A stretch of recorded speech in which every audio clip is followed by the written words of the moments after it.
everybody. Welcome to Lunch with Alum. Today, I'm really excited to bring Geralyn Gaines to our conversation. Super excited to have her. She graduated in 2011.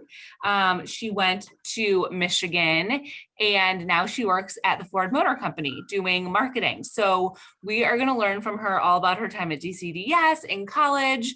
I'm really excited for you guys to learn about what she was up to in college and also learn about her job now. So thanks so much, Geralyn, for joining us. Thank you for having me, Annie. This is so fun. I'm so excited for this. Of course. Yes, I'm excited too.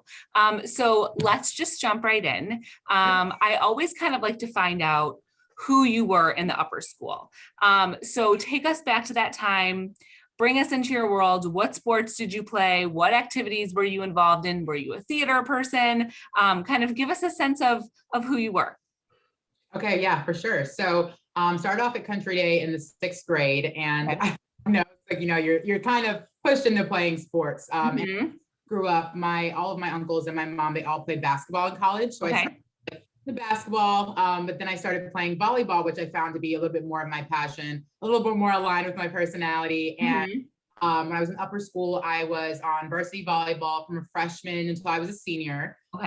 I spent a lot of my time outside of school, doing a lot of my schoolwork. So in between practices, in between games, sometimes get on the plane if I'm headed to like a national. Oh, wow. So I was on DCD's team, and then I was on a national club team. Wow. So I was doing homework. So I would say like a lot of my work ethic was built at Country Day. Just gave me that really great foundation when it comes to work-life balance, and just that when I get assignments, I do them right away, making sure I have like a very organized planner and schedule, because it definitely just helped me just in life. So I was a really busy person. I was not in theater, unfortunately, but I worked in choir, which I really loved. And I don't sing anymore, unfortunately, but Mr. Weiler was always such a great teacher, mentor, friend. So I was a little bit of a singer, but really focused on sports. Gotcha. Okay. That's so interesting. So would you have to, miss school on Fridays or whatever to jump on the plane and head to these tournaments? Sometimes, but what my mom would do a lot of the time would be pick me up after school, and then we drive to wherever. I remember she picked me up, I think it was like 3:20 at the time, and then we drove all the way to Minneapolis that night. So that was wild. So I got my nap. But I was, doing my homework. I was on my laptop. There was no way that my parents would have allowed me to be so involved in my sport if my grades were not up to par. Right. Just like something that I cared a lot about too were my grades, and it just my parents' standards. It was my standards for myself. So yeah, I was extremely, extremely busy. So yes. Yeah, that's interesting too. Just like setting personal standards. Yeah. Do you think that was something that was kind of taught to you by your parents, or was that something that was instilled to you in school, or was it just basically like something that you were kind of born with, like a personal bar? I think it's a combination of both. Like, I don't think I would have been able to be an underachiever growing up. My parents, but it also was it's personal for me too. Like, I want to be the best at whatever I do at school. Like, I wanted all A's. Like, I'm not gonna lie and say that I got all A's at Country Day, because that's not the but I definitely know that I put in all the work that I could. I did my best. I performed well. I was really happy with my GPA at the end of my career in high school. So it was a personal choice to be on top of it, but also I don't think I would have been able to get away with it. With my parents. I love that though, but I think it's so important, for anybody who watches this. Personal standards are often, even more important than the standards that are set by the outside world, because, that's what you're striving for every time you're on the court or doing an assignment. So I think that's really cool. Thanks for bringing that up. Okay. So you go through Country Day, you're obviously very busy, and you are starting to look at colleges. Now, you graduated from Michigan, but you actually started out at Providence. So tell us a little bit about that experience, and then why you decided to come back to U of M. For sure. Yeah. So I was really focused on getting recruited when I was in high school. Country Day is not necessarily a volleyball school, so a lot of recruitment and my preparation for recruitment took place in club. So all the tournaments that we would go to, coaches were looking. I spent a lot of time emailing coaches, like in the beginning, all through the legal way, because I'm not sure how it works now, but you can't necessarily have one-on-one conversations with coaches like via email or in person after a certain amount of time. So I was in communication with coaches. I was going to all of the camps in the summers. And like I said, I was really focused on getting recruited. So not playing a sport in college was not an option for me at the time. Okay. So I was being recruited by some D3 schools. But my major focus, I'm like, I want to go to Division I school. And so Providence came across my radar. And I ended up doing one of my official visits there. One of the coaches came to see me play we played Southfield. I remember that was when she came to see me play. And it just kind of went from there. But I will say, when I got there, you have your official visit, you're falling in love with it. You really like it. You think it's a great fit for you. But then you may get there and it'd be a little different. Yes. Full transparency. I remember when I went for preseason, it was August of 2021, so right after graduation, and I knew within 3 days of being there that there's no way I was going to stay. Wow. Okay. Because it just wasn't a fit, and like students weren't even on campus yet. But a lot of the times I feel as if they recruit you, they say the things that you want to hear. Yeah. And it really, like, you really have to cross your T's and dot your I's when it comes to making a choice on school. So I got there. Went through the preseason. I finished out the season. And I remember I came back from Christmas break and I told my coach that I was going to transfer, and she was shocked. And I remember responding, I'm like, I don't know why you're shocked. Like, I'm not happy here. Yeah. And I will say that was the best decision I could have ever made. Was transfer. Not because I was running away from something, but Michigan was like a great experience overall for me. Like, I absolutely love my experience at Michigan. If I could do it over again, I probably would have just gone to Michigan after graduating from Country Day, but I needed to get that experience, first of all, away. That's like drive from Rochester, where I'm from, it's to Providence, Rhode Island, which I really did like being away, but coming back to Michigan I wasn't focused on proximity to home. I was just focused on, okay, which school could give me the best well-rounded experience? Yes. And it happened to be Michigan. So yeah, I ended up at Michigan. I did the summer program. Well, it wasn't a summer program, but I took 2 summer classes. Yeah, I did that too. It's great. Yeah. Yeah. I remember I took math, and I think I took bio that summer. And it was great. I stayed in Stockwell for the summer. And then school started, and I already had a group of friends, because a lot of the sports teams, like, they're there during the summer, some people in specific clubs. So I had a group of friends prior to just having that, that fall, everyone welcome back. Your classes, all of that. Yeah. And 2 things on that. I mean, I love that you identified in yourself that you were unhappy in this situation, but instead of just like sticking it out, you actually like made a change to for the better of something that was actually going to be the right fit for you. So I think that is such an important lesson. And then the second thing I'll just say is, to anybody who is going to Michigan, or a school like Michigan where they do offer kind of like a summer experience where you can take a few classes before you get there as a freshman, it is kind of like a game changer. So talk to your college counselors, see what they say. I mean, I highly recommend doing that. It really also gave me a huge leg up. You get some classes out of the way, and you, most importantly, like what you said, you have a group of friends, by the time the fall starts.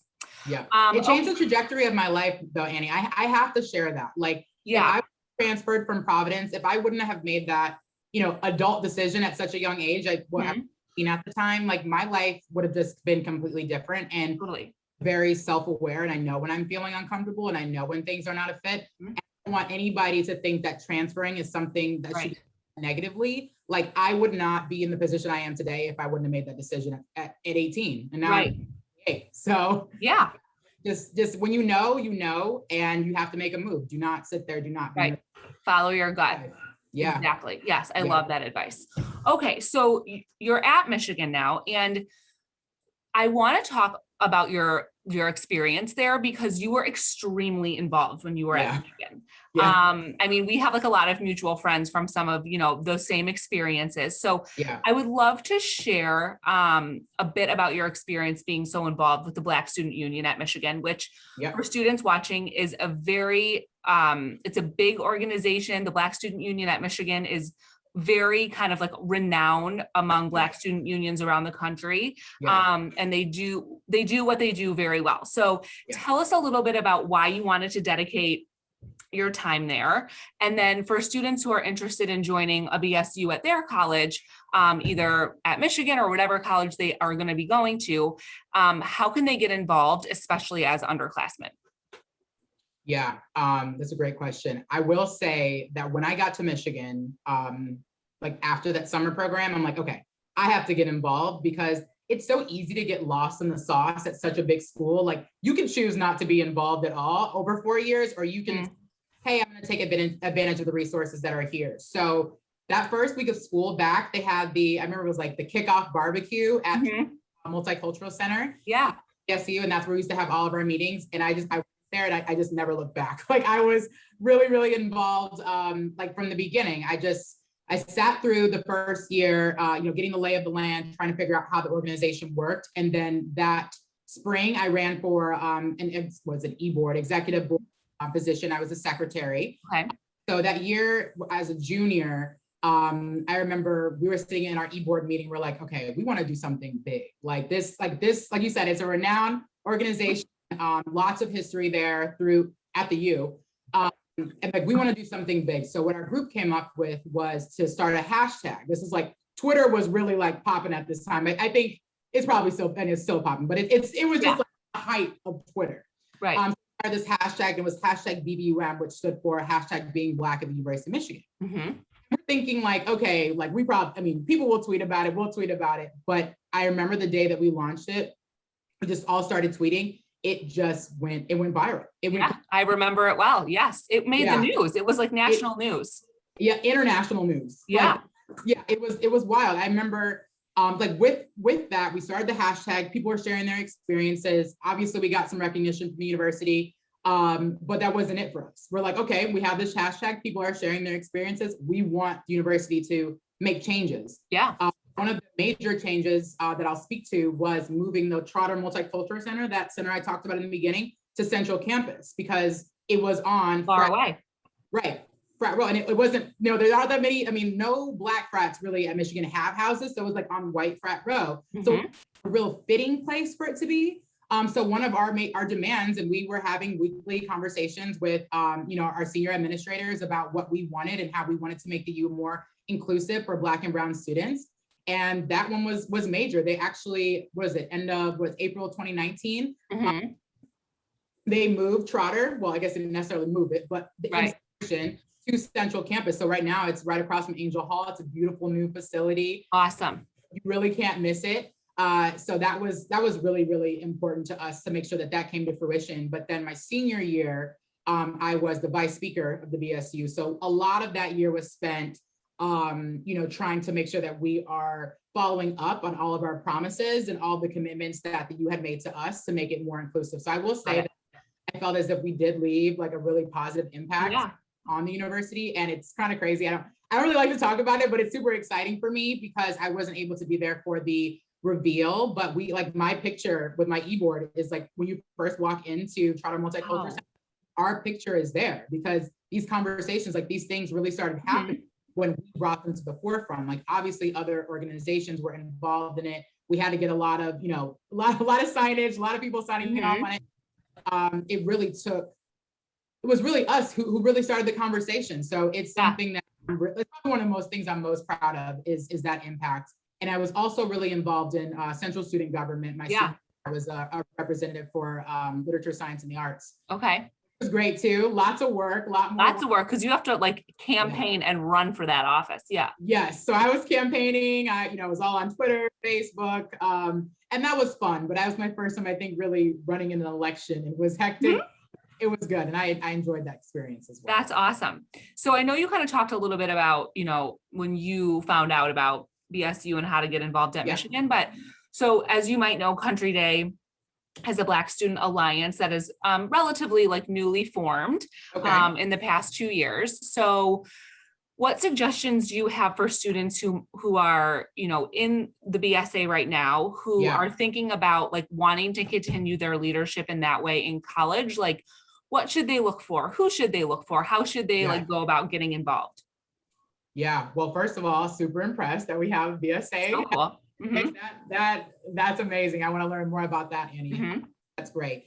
But I think the first thing is just put yourself out there. Like you don't necessarily have to be the leader of an organization to benefit from it. didn't go into the BSU that day and Trotter for that barbecue thinking that I wanted to lead anything. I'm like, I just want a community.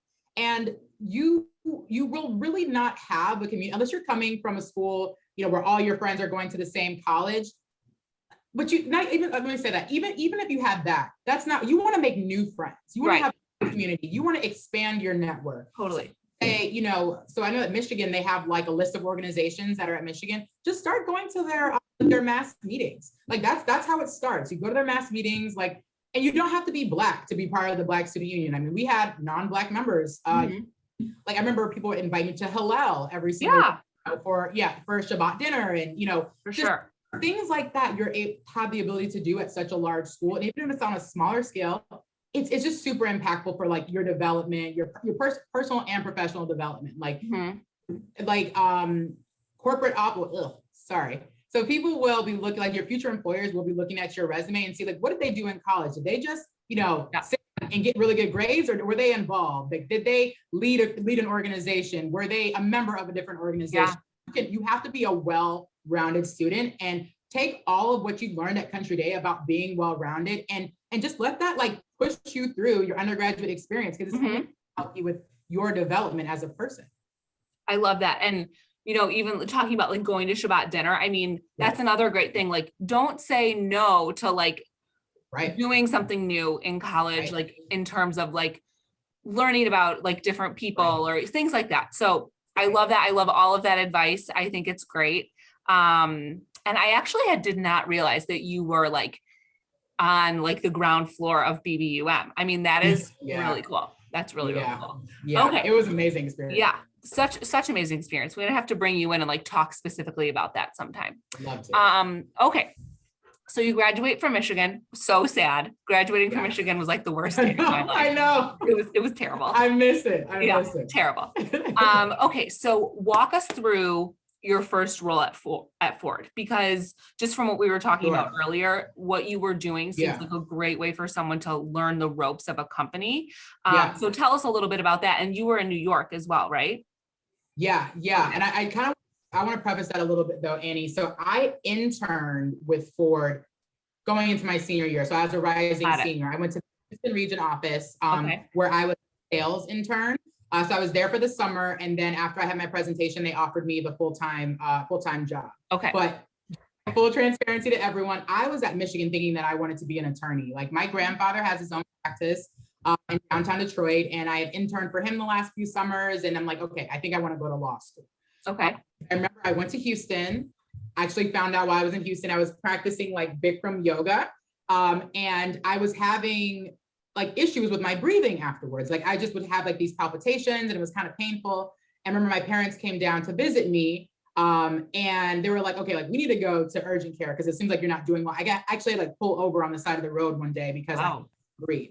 But the story comes back around. So long story short, I took the offer after my internship, but I was still studying for the LSAT because I'm like, okay, like this is a great position that I have in my back pocket, but I still want to pursue law. Okay. So when I actually ended up having to have heart surgery my senior year at Michigan. Gosh. In October, and I took the LSAT like a month and a half after that. Oh my God. I remember like waking up like after my surgery, and I was like, I don't know if I want to be in school for 3 years, like right after this. Like this is like something is telling me like take a break. Yeah. Like, go to like work, but do not put yourself through 3 years of school and the bar, not today. So I ended up taking the full-time offer. So I graduated from Michigan in 2015.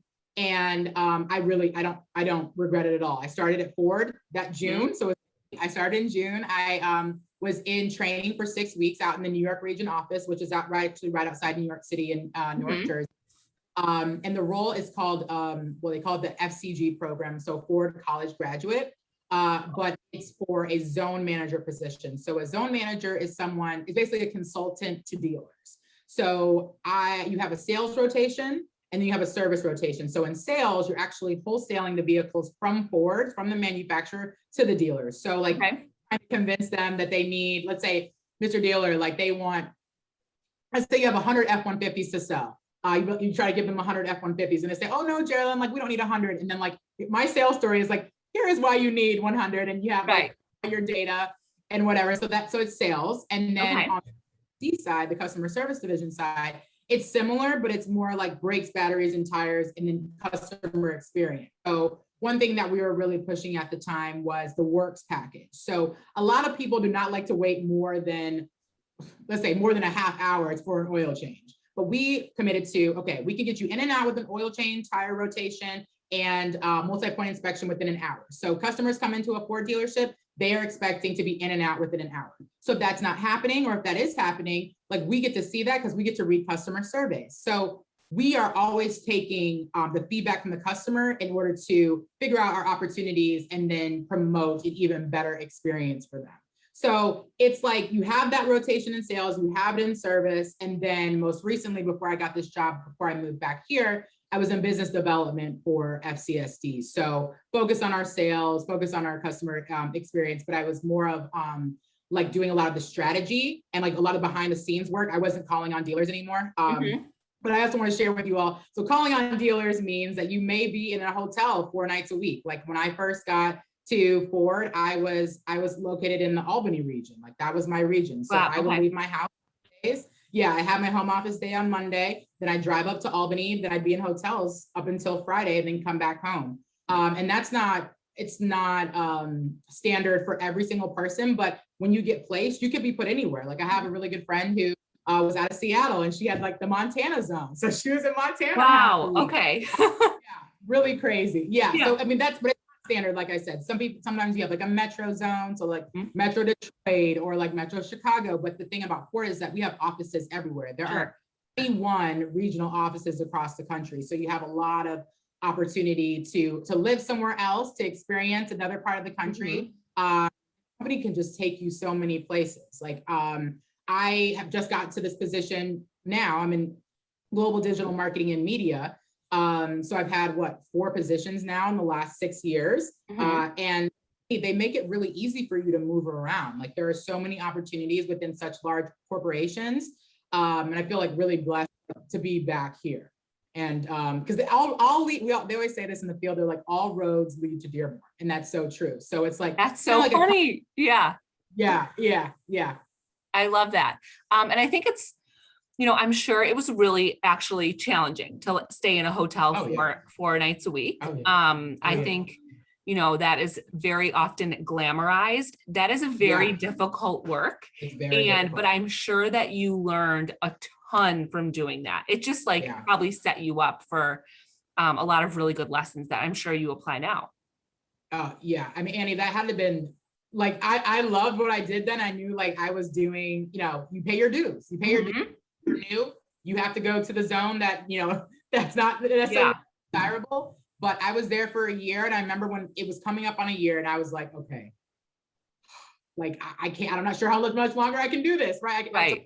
I'd had continuous conversations with my supervisors and just continue to let them know I want to move out of this zone. Like, I think I'm doing really well here, but let's continue to develop me in other zones, bigger zones closer to home. And that's something I really want to share with all of you today too. Like, how I was talking about how I spoke up for myself and transferred to friends. Like when you feel like something may not be working for you, always say something. Like there's so many people back and don't say anything and they're miserable on the inside. But like, guess what? No one knows you're miserable besides you.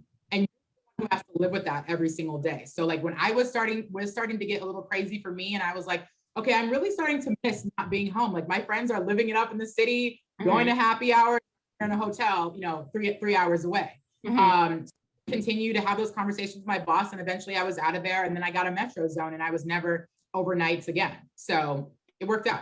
Right. And I think that also goes back to the self-standard that you set for yourself. And that is where like that advocating for yourself comes up when something isn't working for you. So that's awesome. Okay. So tell us like about your job now at Ford. Like tell us about your day to day. Like, are there any particular projects that you've really enjoyed working on? Sure. Yeah. So right now I am the global digital marketing and media analyst at Ford. I think it's funny, I actually tweeted about this yesterday. I was on Twitter. And the favorite part of my job is its global nature. Like Yesterday, I started my day on the phone with one of my colleagues who works in Dubai. And then I ended the day with my colleagues who is based in Melbourne, Australia. So it's like, I'm having these conversations that I wouldn't have had at all. Like, you know, prior to this, like that's the part I love the most about it. But my day-to-day job it's different every single day. So to my focus, so it's an agile position is what it's called. So I have a boss on global digital, I have a boss on global media. So on global digital, I'm working on the digital core assets for Mach-E, so our new battery electric vehicle, and then some of our future vehicles, which you'll be seeing soon. Cool. And then I have also a job, so I also have a supervisor in global media where I'm working on what's called a global pilot tracker. So seeing how our ads perform on certain platforms like YouTube, Facebook, Instagram, and then try to create a global process in which all regions across the world, so like our Asia Pacific, South America, Australia, where everyone can have like this one specific database where they can see which pilots were run in the past, so we can eliminate any additional costs or eliminate some work processes, work streams, all of that. So just continue to create efficiencies. And then I'm also working on an e-commerce project. So like right now, if you have a reservation for a Mach-E, you can actually take that reservation and purchase the vehicle like 100% online. Like you can take it from my reservation to implementing, let's say you want accessories, you want to know what the incentives are. Like you can take yourself all the way through that process, purchase, and then just show up at a dealer and pick up your vehicle. And soon, that's cool. Future, yeah, you'll be able to have it delivered to your house. So you may never, ever have to even enter into a dealership. And I get a question a lot, like, will dealerships go away? And it's not the case at all. We just want to be able to provide our customers with the experience, this convenience that, like maybe don't feel comfortable going into a dealer. If someone can come and like, let's have a contactless transaction, like why wouldn't we want to give them that option? That's the way in which the world is moving in now, and we have to be able to play in that space. Yes, very interesting. Wow, that's so cool. So for students who want to work at different projects, so many projects. Yeah. So for students who want to work at a big company or want to get an internship or a first role, what advice do you have for students to do that, especially, in this new COVID world? Any tips or advice that you have on that would be great. That is a great question, Annie. And I feel like I'm probably one of the most perfect people to answer this because it's network. But I'm saying this, I'm probably the most perfect person because my best friend's mom from Country Day, she is the one who referred me for my internship when I was at Ford in the summer when I went to Houston. So she was an executive at Ford. Yeah, she was executive at Ford at the time. So I just she was looking out for me at that point. Like I didn't know what I wanted. I thought I wanted to go to law school. And she's like, hey, just check out this internship. She wasn't pushing it on me. She wasn't forcing it on me. She's like, let's just see, right? Just apply. And that's so important. Like, you don't even know now when you're in high school, like what your friends' parents could help you out in the future, or what your friends will be doing. Like one of my best friends today is already a lawyer. We're 28 years old. He's a lawyer. Yeah. He's barred in 2 states. That's cool. Like this is what Country Day is for. Like you may not know why your parents are spending all this money, or maybe you're a lifer and you just are like, that's all you know is Country Day, but they're putting you in these positions so that you can network in the future, network into places. Like I actually had someone recently, a Country Day girl, know her that well when we were in high school, but she reached out to me on LinkedIn and asked me about my job. And we just had like a conversation. We had a Zoom, we talked about it. And hopefully like a position opens that I can, help her along her journey. But it's networking. This is why you're here at Country Day. People. This is why your parents are paying what they're paying. This is why you're here. This is why you are being tested every single day in the way that you are. This is why you are playing 2 sports. Like there is a method to the madness. Like it's only for you to be the most successful you that you can be. Yes, I absolutely love the answer to that question. So cool. Okay, one more question.